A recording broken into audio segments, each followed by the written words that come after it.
الحمد لله رب العالمين الرحمن الرحيم مالك يوم الدين إياك نعبد وإياك نستعين اهدنا الصراط المستقيم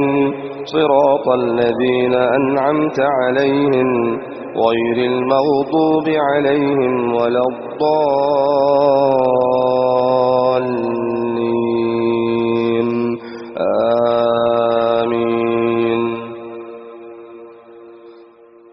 ولما جاء موسى لميقاتنا وكلمه ربه قال رب أرني أنظر إليك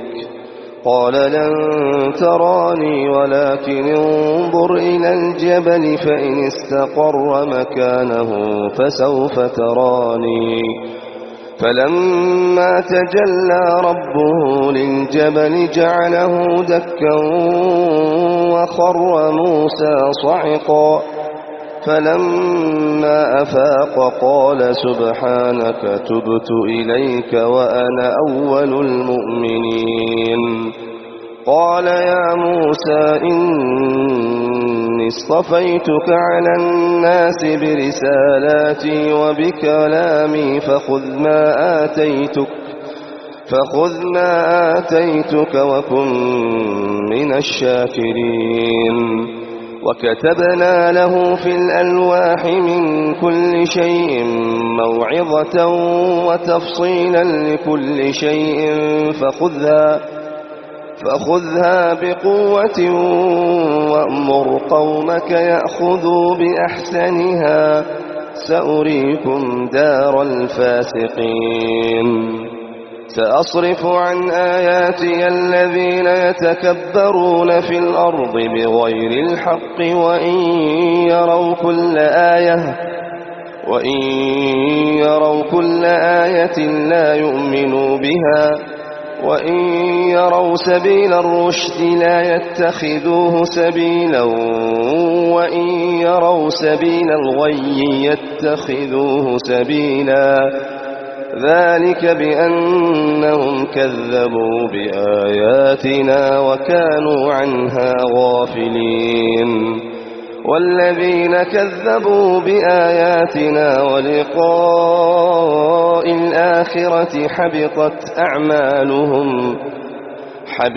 أعمالهم هل يجزون إلا ما كانوا يعملون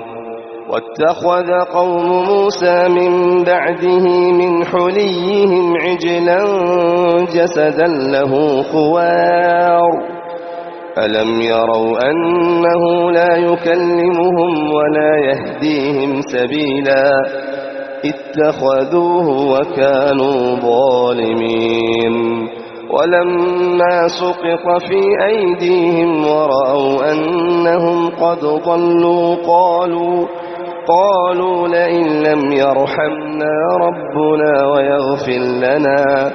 لنكونن من الخاسرين ولما رجع موسى إلى قومه غضبان أسفا قال بئس ما خلفتموني من بعدي أعجلتم أمر ربكم وألقى الألواح وأخذ برأس أخيه يجره إليه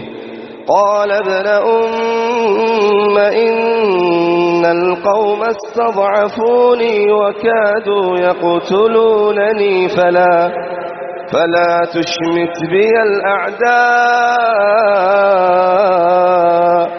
فلا تشمت بي الأعداء ولا تجعلني مع القوم الظالمين قال رب اغفر لي ولأخي وأدخلنا في رحمتك وأنت أرحم الراحمين. الله أكبر. الحمد لله رب العالمين الرحمن الرحيم مالك يوم الدين إياك نعبد وإياك نستعين اهدنا الصراط المستقيم صراط الذين أنعمت عليهم غير المغضوب عليهم ولا الضالين آمين. إن الذين اتخذوا العجل سينالهم غضب من ربهم وذلة في الحياة الدنيا وكذلك نجزي المفترين. والذين عملوا السيئات ثم تابوا من بعدها وآمنوا إن ربك من بعدها لغفور رحيم. ولما سكت عن موسى الغضب أخذ الألواح وفي نسختها هدى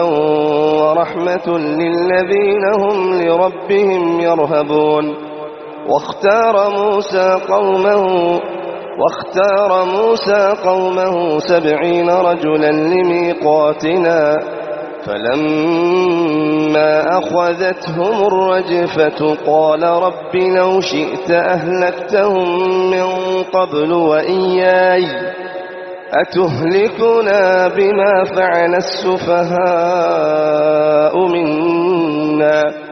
إن هي إلا فتنتك تضل بها من تشاء وتهدي من تشاء أنت ولينا فاغفر لنا وارحمنا وأنت خير الغافرين. الله